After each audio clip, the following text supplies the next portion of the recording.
Hello guys, আসসালামু আলাইকুম। সবাই কেমন আছেন? আশা করি সকলে ভালো আছেন। দেখেন, নতুন একটা প্রজেক্ট নিয়ে আসলাম।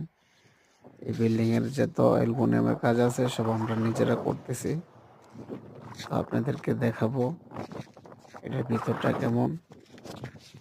চলেন দেখি। এ হচ্ছে ওয়াশরুম, সে ড্রয়িং রুম।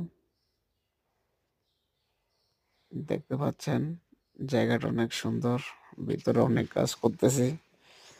তো চলেন উপরে যাই, উপরে যেয়ে দেখাই। এদিকে সব অ্যালুমিনিয়ামের জানালা হইব, উপরে আরো আছে। এই দেখেন, সামনে কাজ বাকি আছে অনেক, সব আস্তে ধীরে করতে হবে। তো এই একটু শর্টকাট দেখাইতেছি আপনাদেরকে। এই তো হচ্ছে এগুলি লাগাইতেছি, দেখেন। পরবর্তী ভিডিওতে সব দেখতে পারবেন। সবাই ভালো থাকবেন, লাইক কমেন্ট শেয়ার করবেন। ওকে, আল্লাহ হাফেজ।